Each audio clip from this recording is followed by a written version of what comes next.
ናይ ፊልምና ታሪክ ዝጅመር ኣብ 1809 ኣብ ኣሜሪካ ብትርከብ ሓንቲ ግዛኣት ክኸውን ከሎ ኣብቲ እዋን ብዙሓት ባሮት ኣብ ናይ ጡጥ ሕርሻ ተቆፂሮም ይሰርሑ ስለ ዝነበሩ ካብ ክልተ ጸለምቲ ሰራሕተኛታት ዝተወለደ ናት ዝተባሃለ ቆልዓ ንላለ ናት ምስቲ ሳም ዝተባሃለ ወዱ ነቲ መስርሒኦም ጽቡቕ ቀረቤታ ዘለዎ ክኸውን ከሎ ኩሎም ደቂ ሰራሕተኛታት ተኣኪቦም ብሓደ ምግቢ ስለ ዝበልዑ ናት ምግቢ ንኽበልዕ ይመጽእ እሞ ይኹን እምበር ብዙሓት ቆልዑ ተኣኪቦም እንዳተዳፍኡ ክበልዑ ንናት ዘእትዎ ይስእን ኣብ መጨረሽታ ናት እቲ ገዓት ምስ ተወድአ እቶም ቆልዑ ምስ ከድሉ ናብቲ ማኣዲ ይቐርብ እሞ ተወዲኡ ስለ ዝጸንሖ ብሕርቃን ፈጠጠጥ እንዳበለ ክሪኦ ከሎ ኣጋጣሚ ኮይኑ ኣቡኡ ኣብቲ ከባቢ እንዳሰርሐ ጸኒሑ ስለ ዝረኣዮ ወዶ ከምዚ ዓይነት ኩነታት ብምህላው እንዳሓዘነ ንሪኦ ንምሸቱ ኣቡኡ ንናት ንደቁስ ምግቢ ሰሪቑ ንኸምፀሎም ይወፅእ እሞ ናት ተሓዊኡ ደድሕሪኡ እንዳኸደ ክከታተሎ ከሎ ብዘሕዝን መልክዑ ራይሞንድ ዝተባሃለ ሓደ ጻዕዳ ወዲ ይረኽቦ። ሽዑ ራይሞንድ እንታይ ክትገብር ብጸልማት መጺኻ ብምባል ይሓቶ እሞ ኣቡኡ ንሳም ደቁ ጠምዮ እሞ ምግቢ ንኸምፀሎም ከም ዝወፀ ዋላ እኳ ተሓበረሉ ራይሞንድ ግን ስለዘይኣመኖ ተምልጥ ኢኻ ነርካ ብምባል የንበርክኾ። ኣብዚ እዋን ራይሞንድ ክትኩሰሉ ክብል ኣቡኡ ንናት ቀዲሙ ተሲኡ ክቃለሶ ይጅምር እሞ ብእምኒ ርእሱ ሃሪምዎ ቀልቢ ስለ ዘስሕቶ ዋላ እኳ እቶም ኣብቲ ከባቢ ዝነበሩ ናይ ራይሞንድ ሰባት ክትኩስሉ ተፈተኑ ንሱ ግን እንዳወደቐ እንዳተሰአን ዝገበረ ገይሮም ሊጡ ናብ ደቁ ይኸድ። ኣቡኡ ንናት ንራይሞንድ ሲዒዎሞ ከም ዝመፁን ከም ዝቐትልዎን ስለ ዝተረድኦ እቲ ሰሪቑ ዘምፅኦ ምግቢ በዓልቲ ቤቱ ከም ተሓውኦ ብምግባር ብድሕሪኡ ንደቁ እንታይ ክገብሩ ከም ዘለዎም ይምዕዶም እሞ ዘረብኦም ከይወድኡ ራይሞንድ ሓሻኽ ሩሒቱ ስለ ዝመፀ እንዳቐጥቀጠ ሒዝዎ ንደገ ይወፅእ። ራይሞንድ ነቲ ዝበፅሖ በደል በቡኡ ንናት ጥራሕ ክሓልፎ ይደለየን ነይሩ። ናብቶም ስድራኣትዩ ብኻራ እንዳፈራርሖም ከሎ እቲ ከም ወናኒኦም ኮይኑ ዘስርሖም ጻዕዳ ሰብኣይ ብዛዕባ እዚ ጉዳይ ይሰምዕ እሞ ዳጉየ መፅኡ ንራይሞንድ ሒዝዎ ንደገ ብምውፃእ ነዞም ስድራ የድሕኖም። ንጽባሓይቱ እታ ኤሊዝቤት ዝተባሃለት በዓልቲ ቤቱ ነቲ ወናን ናይ ዝገዛ ናት ምስ ወዳ ብዘለዎ ቀረቤታ ስለ ትፈልጦ ናብ ኣዲኡ ንናት ናብ ናንሲ ትመጽእ እሞ ወድኺ ብዘየቦ ምንባር ክኸውዶ እዩ ኣነ ምሳይ መጽሓፍን ምንባብ እንዳምሃርኩ ካዕውዩ እየ ብምባል ንናት ሒዛቶ ትኸድ። ናንሲ ንወዳ ካብ ሕቑፋ ክትፈልዮ ይደለየትን ነይራ። እታ ንብዙሕ ዓመታት ጊላ ኮይና ብምስራሕ ተመክሮ ዘለዋ ዲኣ ምስ መዓደታ ግን በዚ ሓሳብ ተሰማሚዓ ንናት ትሰርዶ እሞ ናት ኣዝዩ ብዙሕ መጽሓፍቲ ናብ ዘለዎ ክፍሊ ዳኣትወ ንሪኦ። ናት ነዞም መጽሓፍቲ ምስ ረኣየ ኣዝዩ ዝተሓጎሰ ክኸውን ከሎ ቀጢሉ ኣትዩ ሓንቲ መጽሓፍ ከልዕል ይብል እሞ ኤሊዝቤት ናብኡ ብምምጻእ እዞም ኩሎም መጽሓፍቲ ንኸማኻ ዝበለ ጸሊም ሰበይ ይፍቀዱን ንዓኻ ዝፍቀድ እዚ እዩ ብምባል መጽሓፍ ቅዱስ ውፅያ ትህቦ። በዚ መልክዑ ናት ናብዛ ክፍሊ ምስ ኣተወ ጽቡቕ ትምህርቲ እንዳቐሰመ ዓብዩ ገና ንእስነቱ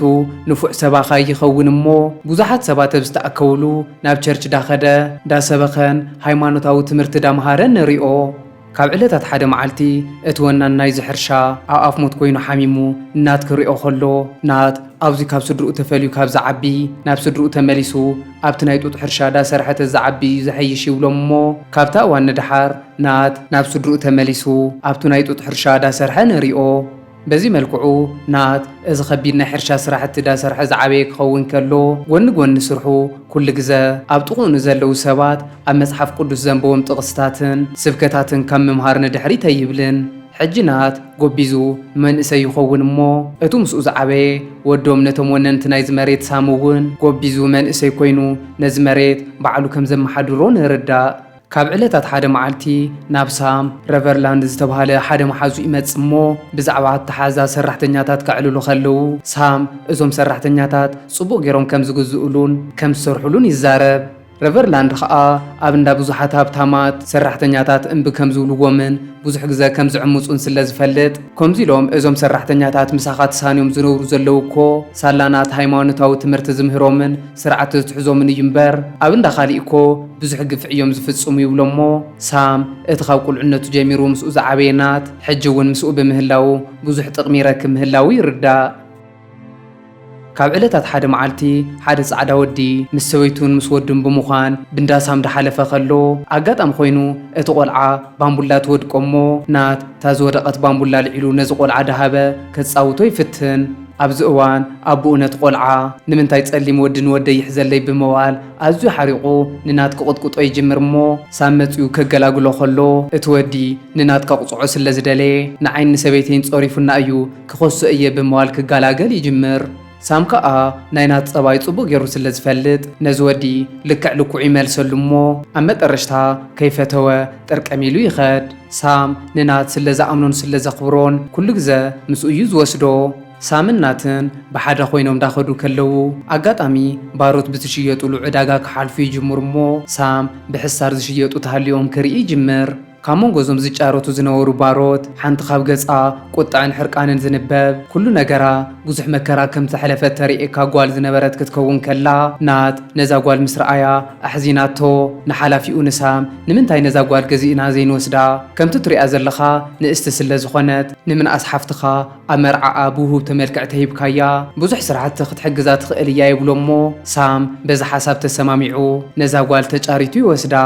እዛ ሓዳሽ ጓል ቼሪ ዝተባሃለት ክትከውን ከላ ቼሪ ናበይ ትኸድ ከም ዘላ ስለዘይ ትፈልጥ ኣዝያ ፈሪሓ ናብ ገዝኦም ምስ ወጽሑ ካብታ ካርሷ ኣይወርድን ብምባል ተኣውዮም እሞ ብሓይለ ገዲዶም ዳጎተቱ ከእትውዋ ክብሉ ከለዉ ኣዝያ ተቆጢዓ ክሕዝዋ ንዝፈተኑ ዳቅጥቀጠቶም ነሪኣ።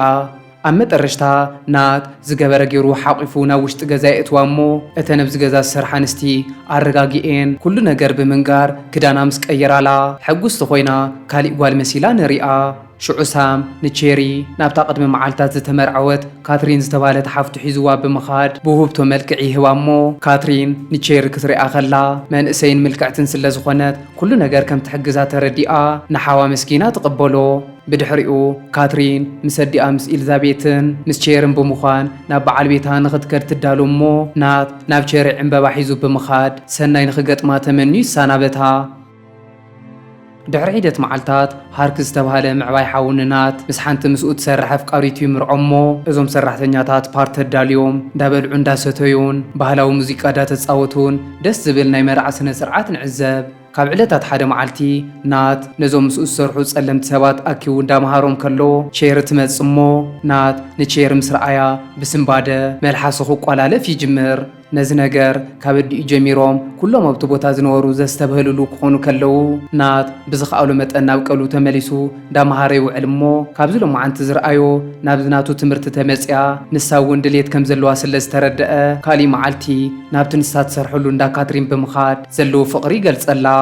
ኣብዚ እዋን ቼሪ ንሳ እውን ከም ትፈትዎን ምስኡ ፍቕሪ ክትጅምር ከም ትደልን ተሕብረሉ እሞ ዋላ እኳ ንሽዑ ሓላፊታ ካትሪን ብምምጻእ ተፀውዐታ ካብታ እዋን ንድሓር ግን ናት ግዘ ክረክብ ከሎ ሞሊቑ ዳመፀ ኣብ ጸልማት ተሓቢኦም ምቁር ፍቕራዊ እዋናት እንዳሕለፉ ንሪኦም። በዚ መልክዑ ክልቲኦም እንዳተቀራረቡ እንዳተፋተውን ስለ ዝመጹ ኣብ መጠረሽታ ንኽምርዐው ይውስኑ እሞ ፈተውቶምን መሓዝቶምን ኣብ ዝተረኸብዎ ናይ መርዓ ስነ ስርዓት ኣዳልዮም እንዳተመርዐው ንሪኦም። ካብ ዕለታት ሓደ መዓልቲ ረቨርላንድ ሓደ ናይ ስራሕ ዕድል ሒዙሉ ናብ ሳም ይመጽእ እሞ መብዛሕትኦም ኣብዚ ከባቢ ዝርከቡ ሃብታማት ሰራሕተኛታት ኣይንሰርሕ እንዳበሉ ይኣውይዎም ስለ ዘለዉ ንናት ዳዘረ ሃይማኖታዊ ትምህርቲ ንኽምህርቲ እትፈቕደሉ እኮ ንሱ ጽቡቓታዊ መረኸበ ንስኻ እውን ዘለካ ዕዳ ክድምስሱልካ እዮም ይብሎ እሞ ሳም በዛ ሓሳብ ተሰማሚዑ ናት ንስድርኡ ተሰናቢትወን ዳዘረ ትምህርቲ ንኽምህር ጉዕዞ ይጅምር። እዞም ሃብታማት ንናት ዝመርጽዎ ዘለዉ ናት ጸሊም ስለ ዝኾነ እቶም ሰራሕተኛታት ንናት ከኣምንዎን ትምህርቱን በቐሊሉ ክቕበልዎን እዮም ኢሎም ስለ ዝኣምኑ ክኸውን ከሎ ናት ናብ ናይ መጀመርያ ዓሚሉ ናብ እንዳ ራንዶ ዝተባሃለ ሓደ ሃብታም ይኸድ። ራንዶ ኣዝዩ ስስዑ ክኸውን ከሎ ነዞም ሰራሕተኛታት ሙሉእ መዓልቲ ልዕሊ ዓቐን እንዳስራሕ ውዒሉ ኣብ መዓልቲ ሓንቲ ግዜ ጥራሕ እዩ ምግቢ ዘቕርበሎም። በዚ ሕጉሳት ዘይኮኑ ሰራሕተኛታት ምስ ራንዶ ብዙሕ ግዜ ይበኣሱ ስለ ዝነበሩ ናት ነዞም ሰራሕተኛታት ኣኪቡ መጽሓፍ ቅዱስ እንታይ ከም ዝብል ክምህሮም ይጅምር እሞ ንዝወደልኹም ክትውድሉ የብልኩምን ኩሉ ነገር ኣብ ሰማይ ክትረኽቦ ኢኹም ብምባል እዞም ሰራሕተኛታት ዋላ እኳ ተተበደሉ ንሓለፍቶም እሙናት መገልገልቲ ንኽኾኑ ይምህሮም። በዚ ከዓ ራንዶ ኣዝዩ ተሓጒሱ ካብተን መጀመርያ ዝተሰማምዕሉ ገንዘብ ወሲኹ ይኸፍሎ እሞ ናት ምሸት ናብ በዓልቲ ቤቱ ናብ ቼሪ ክኸድ ከሎ እቲ ዝረኣዩ ኩሉ ይነግራ። ቼሪ እውን ብዛዕባ ሕሉፍ ሂወታ ክተፃውቶ ትጅምር እሞ ቼሪ ኣብ 13 ዓመታ ካብ ስድራኣ ተፈልያ ዝተሸጠት ክትከውን ከላ ዋላ እኳ ካብታ መዓልቲ ንድሓር ንስድራኣ ረኺባቶም ዘይትፈልጥ ተኾነት ንስድራኣ መዘከርታ ዝኸውን ውላድ ክትወልድ ስለ ትደሊ ቀልጢፍና ክንወልድ ኣለና ትብሎ። ናት ሓደ ግዜ ነታ ዳዘረ ዝሰርሓ ዘሎ ትምህርቲ ናይ ምምሃር ዕድል ምስ ረኸበ ናብ ብዙሓት ቦታታት ዳዘረ ኣዝዩ ጽቡቕ ኣታዊ ክረክብ ዝጀመረ ክኸውን ከሎ ድሕሪ እዋን ናይ ፈጣሪ ፍቓድ ኮይኑ ቼሪ ጓል ኣንስተይቲ ትወልደሉ እሞ ኣዝዩ ተሓጒሱ ጽቡቕ ስድራ መስሪቶም ንሪኦም ናት በዚ መልክዑ ካብ ቦታ ናብ ቦታ ዳዘረ ክምህር ከሎ ንባዕሉ እውን ጽቡቕ ኣታዊ ስለ ዝረክብ ኩሉ ግዜ ናብ ሓድሽቲ ቦታታት ሒዝዎ እንዳኸደ ከምዚ ዓይነት ትምህርቲ ትደልዩ ዲኹም እንዳበለ ነቶም ሃብታማት ዝሓቶም ባዕሉ ክኸውን ከሎ ካብ ዕለታት ሓደ መዓልቲ ክልቲኦም ተታሒዞም ናብ ሓደ ሃብታም ይኸዱ እሞ ኣጋጣሚ ኮይኑ ኣብቲ ገዛ ሰብ ስለ ዘይነበረ ሳም ንኾኾሕ ካብ ፈረሱ ይወርድ ኣብዚ እዋን ኣጋጣሚ ኮይኑ ናይቲ ገዛ ኸልቢ ናብ ናት ብምምጻእ ክነኽሶ ይብል እሞ ናት ነዚ ኸልቢ ክሃርሞ ተፈቲኑ እቶም ዋና ናይዚ ኸልቢ ከልቢ ንሃሪም ካልና ኢሎም እንታይ ክገብርዎ ከም ዝኽእሉ ስለ ዝፈልጥ መምለጢ ቦታ ሲኢኑ ገጹ ዳተሸፈነ ንሪኦ ኣብ መንጎ ግን ሳምን እቲ ወናን ናይዚ ኸልቢ ንመፂኦም የድሕንዎ እሞ ሳም ነዚ ሃብታም ወዲ እንታይ ክገብሩ ከም ዝመፁ ብምንጋር ናት እምብዝብሉ ባርያታት ተሃሊኦም ክምህረሉ ከም ዝኽእል ይነግሮ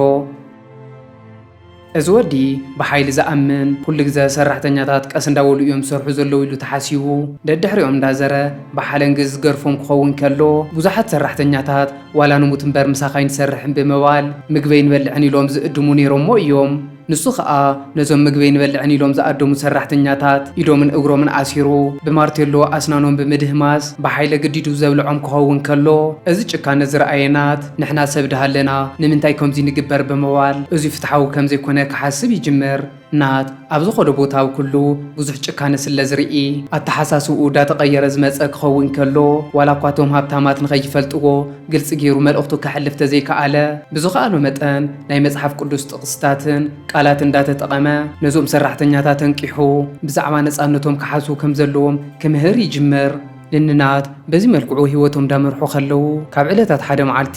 ቼሪ ማይ ንኽተምፅእ ትወርድ እሞ ኣጋጣሚ ኮይኑ ራይሞንድ ስለ ዝረኸባ እንታይ ትገብረለኺ ብምባል ከፋጥጣ ይጅምር ከምቲ ዝረአ ዘሎ ቼሪ ማይ ትቐድሕ ዋላ እኳ ተነበረት ራይሞንድ ግን ፈሊጥ ክእኺ ክተምልጥ ኢኺ ትፍትን ነይርክብ ብምባል ክተናኾላ ይጅምር እሞ ብድሕሪኡ ምስቶም ምስኡ ዝነበሩ ሓሻኽሩ ብምዃን ብሓይለ ግዲዱ ቀልባ ክሳብ ትስሕት ይዕምፃ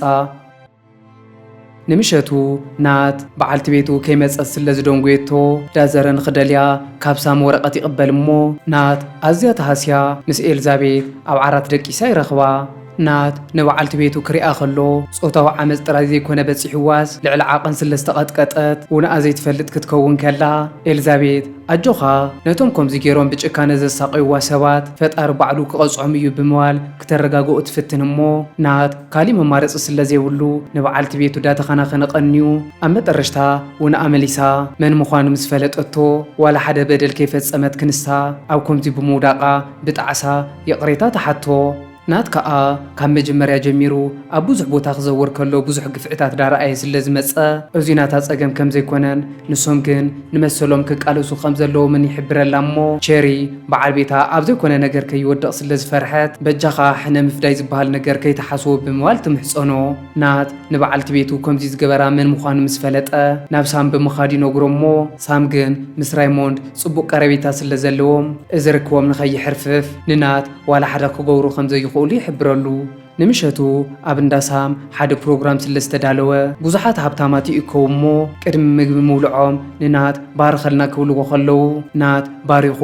ኣብ ማእኸል ጸሎቶም ኣብ ህዝብና ዝወርድ ዘሎ ግፍዒ ከቋርፅ ኣለዎ ብምባል ብተዘዋዋሪ መልክዑ ኣብ ልዕሊ ባሮት ሰራሕተኛታት ብዛዕባ ዝፍፀም ዘሎ በደል ሓሳቡ ይገልጽ ድሕሪ ሒደት ጻኒሒት እዞም ሃብታማት በሊዖምን ሰትዮምን ምስ ጸገቡ ሓደ ሃብታም ነቲ ሃርክ ዝተባሃለ ሓውንናት ምስ ሰበይትኻ ምስ ኢስተር ክድቅስ እየ ይብሎ እሞ ሃርክ እዙየ ይኸውንን ኢሉ ክቃለስ ይጅምር ኣብዚ እዋን ናት ነዚ ነገር ንምህዳእ ሓሲቡ ናብ ሳም ብምኻድ እዙይ እኮ ትኽክል ኣይኮነን ይብሎ እሞ ሳም ናይ መሓዝኡ ድሌት ክዓግድ ስለ ዘይደለየ ኣይትዛረውኒ ወይ ከዓ ንኹልኹም ክቆፅዐኩም እየ ብምባል ኣፈራሪሕዎም ይኸድ ድሕሪ ሒደት ጻኒሒት ኢስተር ዳበኸት ካብቲ ምስቲ ሃብታም ወዲ ኣትያቶ ዝነበረት ክፍሊ ትወፅእ እሞ ሃርክ እዙይ ምስ ረኣየ ኣዝዩ ሓዚኑ ንሓዉ ፈጣሪ ደኣ ኣበየሎ ብምባል ከፋጥጦ ይጅምር ንጽባሓይቱ ኣብዚ ከባቢ ካሊእ ቀሺ ስለ ዘየለ ሓደ ወዲ ናብ ናት ብምምጻእ ንኸጥምቆ ይሓቶ እሞ ናት ጸሊም ስለ ዝኾነ ጸሊም ሰብ ከጥምቀ ይፍቀዶን ኢሉ ከኣቢ ከሎ ኤሊዝቤት ፈጣሪ እኮ ጸሊምን ጻዕዳን ኢሉ ይፈልን ስለዚ ንስኻ እውን ንኽተጥምቕ ይፍቀደካ እዩ ብምባል ኣተባቢዓ ነዚ ወዲ ንኸጥምቆ ትገብር ሳምን መሓዙቱን ናት ንጻዕዳ ወዲ ከም ዘጠመቐ ምስ ሰምዑ ኣዝዮም ዝሓዘኑ ክኾኑ ከለዉ በዚ ከዓ ተቆጢዖም ክዛረቡ ወይ ጅምሩ እሞ ሽዑ ናት ኣብ ውሽጡ ተደጒሉ ዝነበረ ሕርቃን ገንፊሉ ወፂኡ ንሳምን ንኹሎም ጻዓዱን ብዛዕባ ዝፍጽምዎም በደላት ክዛረብ ይጅምር። በዚ ከዓ ሳም መምህር ንኽኸውን ንናት ኣብ ቅድሚ ኩሎም ሰባት ንኽግረፍ ይፈርደሉ እሞ ጥራሕ ዝዋኑ ገይሮም ክገርፍዎ ከለዉ ኤሊዝቤት ልክዕ ከም ወዳ ሪኣ ዳሓዘነትሉ ንሪኣ። ናት ግን ነዚ ኩሉ ነገር ሓሲቡሉ ስለ ዝገበሮ እዚ ኩሉ መግረፍቲ ተጻዊሩ ንብዓት ንኸየርእዮም ብፍሽኽታ ይሓልፍ እሞ ንምሸቱ ሓደ ናይ ሳም ሰራሕተኛ ብምምጻእ ጣዕስኡ ዘይገልጽ ተኾይኑ እዚ ነገር ንመዓልታት ከም ዝቕጽል ይነግሮ። ናት በተጋጢምዎ ዘሎ ነገር ልቡ ዋላ እኳ ተተሰበረ ስዕረቱ ከኣምን ግን ኣይደለየን። ንጽባሒቱ ሳም ምስ ሓደ መሓዝኡ ብምዃን ናብ ተኣሲሩ ዝሓደረ ናት ይኸድ እሞ ናት እንታይ ተገይሩ ከም ዝፍታሕ ስለ ዝተረድአ ጌጋይ ኣሚነ እየ ይቕረጎርለይ ክብሎም ከሎ ሳም ፈቲሑ ሰውነቱ ንኽሕፀብ ይፈቕደሉ። ሳም ኣብ ቅድሚ ሰባት ከምዚ ብምግባሩ ሕጉስ ንኽመስል ዋላ እኳ ተፈተነ ብውሽጡ ግን በዚ ተግባር ሕጉስ ስለ ዘይኮነ ዲፕሬሽን ክስምዖ ይጅምር እሞ ኣዝዩ ሓዚኑ ንበይኑ ብምዃን መስተዳሰተየ ንሪኦ። ድሕሪ ሒደት መዓልታት ዓባዮም ንናት ትመውት እሞ ናት ኣዝዩ ሓዚኑ ንዓባዩ ምስ ቀበረ ነሃር ክሓው ዝኣምንዎም ሰባት ሒዙ ንኽመጽእ ይሓቶ። ንምሸቱ እቶም ሃርክ ዝመረጾም ሰባት ይመጹ እሞ ካብ መንጎኦም ጃስፐር ዝተባሃለ ኣብ እንዳተጨካን ራይሞንድ ዝሰርሕ ንእሽተይ ቆልዓ ከም ዘሎ ንርኢ። ሽዑናት ነቶም ተመሪጾም ዝመጹ ሰባት ካብ መጽሓፍ ቅዱስ ብዛዕባ መገልገሊ ምዃን ዝምህሮ ገዲፉ ብዛዕባ ነጻነትካን ንነጻነትካ ክሳብ ክንደየናይ ክትቃለስ ከም ዘለካን ክምህር ስለ ዝደለየ ኩሉ ግዜ ሓቀኛታት ንሰይጣን ምቅላሶም ደው ከብሉ የብሎምን። እቲ ቅድሚት ዝነበረ ንድሕሪት ምትራፉ እቲ ድሕሪት ዝነበረ ከዓ ናብ ቅድሚት ምምጽኦ ኣይተርፍን ይብሎም እሞ ብግልጺ ብዛዕባ ነጻነቶም ክምህሮም ይጅምር። ኩሎም እዞም ባራዩ ካብ ዝተፈላለየ ገዛውቲ ዝመፁ ክኾኑ ከለዉ ኣብቲ ኩለና ንነብረሉ ገዛ ብዙሓት ባሮትን ውሑዳት ጎይታታትን እዮም ዘለዉ። ንምንታይ ኢና ነዞም ዘሳቑና ዘለዉ ውሑዳት ሰባት ቀቲልና ነፃነትና ዘይንእውጅ ይብሎም እሞ ኩሎም በዛ ሓሳብ ይሰማምዑ። ንጽባሒቱ ናት ናብታ ዓራት ደቂሳ ዘላ በዓልቲ ቤቱ ብምኻድ ክሪኣ ከሎ ንበዓልቲ ቤቱ ከምዚ ዝገበርዋ ጻዓዱ ብምዃኖም ሕነ ንምፍዳይ ዝነበሮ ባህጊ ዛይድ እሞ ንምሸቱ ናብቲ ደቂሱ ዝነበረ ሳም ብምኻድ ብጭካነ ይቐትሎ። ቀፂሉ ከዓ ነተብጎኒ ሳም ኮይኑ እዚ ኩሉ ውሳነ ንኽወስን ዝገብሮ ዝነበረ ጻዕዳ ወዲ ይቆትሎ እሞ ብድሕሪኡ ናብታ ቀትርን ለይትን ትሰርሕ ዲኡ ብምኻድ ድሕሪ ሕጂ ልዕሊ ዓቕን ክትሰርሕ ከም ዘይብላን ካብዚ እዋን ጀሚራ ነፃ ሰብ ምዃናን የብስራ። ድሕሪ ሒደት ጻንሒት ኩሎም ናይ እንዳ ሳም ሰራሕተኛታት እዙይ ሰሚዖም ይመፁ እሞ ሳም ድሕሪ ሕጂ ሰብ ክእዝዘና የብሉን ንዓና ዝእዝዘና ፈጣሪ ጥራሕ እዩ ብምባል ሞራሎም ስለ ዘለዓዓሎም ኩሎም ጎኑ ኮይኖም ንኽቃለሱ ይውስኑ። በዚ ከዓ ካብ እንዳ ሃብታም ናብ እንዳ ሃብታም እንዳዘሩ ንዝረኸብዎም ሃብታማት ብምቕታል ነቶም ባሮት ነፃ የውፅዎም እሞ ኣብ መጠረሽታ ናት ነዞም ኩሎም ሰዓብቱ ሒዙ ናብቶም ምግቢ ይበልዕን እንቴልካ ስንኻ ጉሪፎም ብሓይሊ ምግቢ ዘብልዑ ሃብታማት ይበጽሕ። ሽዑ ናይ ናት ሰዓብቲ ነዞም ሰባት ከምታ ንሶም ዝገብርዋ ዝነበሩ ኣብ ቅድሚ ኩሉ ሰብ ብጭካነ ይቐትልዎም እሞ እዙይ ዝረኣየ እቲ ጃስፐር ዝተባሃለ ካብ እንዳ ራይሞንድ ዝመፀ ንእሽተይ ቆልዓ ኣዝዩ ሓዚኑ ንሪኦ። ንንናት በዚ ከይዕረፉ ሕጂ ከዓ ናብ እንዳ ራይሞንድ ይኸዱ እሞ ብዝገርም መልክዑ እዚ ኩሉ ገዛ ክዘሩ ከለዉ ዋላ ሓደ ገጢሙሎም ዘይፈልጥ ኣብ እንዳ ራይሞንድ ግን ተዳልዮም ጸኒሖም ክትኩስሎም ይጅምሩ። ንራይሞንድ ተዳልዮም ንኽጸንሑ ዝገበሮም እቲ ጃስፐር ዝተባሃለ ንእሽተይ ቆልዓ ክኸውን ከሎ በዚ ምኽንያት ንንናት ሓንቲ ብፂቶም ብጥይት ሃሪማ ሞይታ ተሓድር። ሽዑ ንንናት ነዛ ብፂቶም ምስ ቀበሩ ናብ እንዳ ራይሞንድ ተመሊሶም ይኸዱ እሞ ራይሞንድ ኣብዚ ከባቢ ባሮት ንኸየምልጡ ዝሕሉ ብዙሓት ወታደራትን ዕጥቅን ዘለዎ ሰብ ስለ ዝኾነ ተዳልዩ ጸኒሑ ክልቲኦም ክፋጠጡ ይጅምሩ። ንንናት ከዓ ነዛ ገዛ ከይተቆፃፀሩ ክወፁ ስለ ዘይደለዩ በቲ ዘለዎም ባህላዊ መሳርሒ ተጠቂሞም ክገጥሙ ይጅምሩ እሞ ኣብ መንጎ ክልቲኦም ሓያል ባእሲ ይለዓል። ኣብ መጠረሽታ ናት ዝገበረ ገይሩ ንራይሞንድ ይቐትሎ እሞ ኣብ ውሽጢ ብዙሕ ክላሽን ከም ዝረክብ ተኣማሚኑ ይኣቱ። ናብ ውሽጢ ምስ ኣተወ ግን ራይሞንድ ቀዲሙ ተዳልዩ ስለ ዝነበረ ኣብቲ ክላሽን ዘቕመጠሉ ቦታ ደንጎላታት ጥራሕ ይረክብ እሞ ናይ ራይሞንድ ሰባት ኣብ ላዕለዋይ ደብሪ ተሓቢኦም ስለ ዝነበሩ ሓደ ብሓደ ዳተኮሱ ከኣርይዎም ይጅምሩ። ኣብዚ እዋን ኩሎም ባሮት ሃርክሓው ከይተረፈ ይስውኡ እሞ ናት ቦይኑ ኣምሊጡ ይወፅእ። ብድሕሪኡ እቶም ጻዓዱ ብዛዕባ እዚ ጉዳይ ስለ ዝሰምዑ ንጸለምቲ ባሮት ክሃድኑ ይጅምሩ እሞ ዋና ዘይብሎም ዝተረኸቡን ኣይንሰርሕን ኢሎም ንዝኣበዩን ሓኒቖም ቀቲሎሞም ንርኢ። በቲ ሓደ ድማ ናት ዝገበረ ገይሩ ተሓቢኡ ንበዓልቲ ቤቱ ንቼሪ ረኽባ እሞ ቼሪ ካብ ምሕር ፍርሒ ግልጽ ኢላ ዓይኑ ከይጠመተቶ እቲ ሓላፊ ረኺቡኒ ነይሩ ንዓኻ ክሳብ ዝሕዙኻ ባሮት ምቕታል ደው ከም ዘየብሉ ሓቢሩለይ ትብሎ እሞ ናት እዙይ ምስ ሰምዐ ተስፋ ቆሪጹ ኢዱ ንክህብ ይውስን። በዚ ምኽንያት ከዓ ቀጢሉ ኣብ ጥቑኡ ናብ ትርከብ ከተማ ይኸድ እሞ እቶም ጻዕዱ ምስ ረኸብዎ ከቢቦም ክቐጥቅጥዎ ይጅምሩ። ኣብዚ እዋን እቲ ኮነሬል መጺኡ መምርኡ ክኸውን ዘሎ ክትቀትልዎ የብልኩምን ብምባል ኣገላጊሉ ሒዝዎ ይኸድ እሞ ናብ ቤት ማእሰርቲ ወሲዱ ይኣስሮ። ድሕሪ ሒደት ናይ ማእሰርቲ መዓልታት ናት ተሓኒቑ ንኽቕተል ይውሰኖ እሞ ናብቲ ዝሕነቐሉ ቦታ ክኸይድ ከሎ ኣዝዮም ብዙሓት ሰባት ብሕርቃን ብሰንኪ ከዓ እዮም ስድራና ሞይቶም እንዳበሉ እንዳፀረፉ እንዳፈከሩን የሕልፍዎ። ኣብ መጠረሽታ ናብታ ዝሕነቐላ ቦታ ምስ በጽሐ ክትዛረቦ ትደለለካ ድዩ ብምባል ንኽናዘዝ ይፈቕድሉ እሞ ንሱ ግን ድልው እየ ጥራሕ ስለ ዝበሎም ገመድ ናብ ክሳዱ የእትውሉ።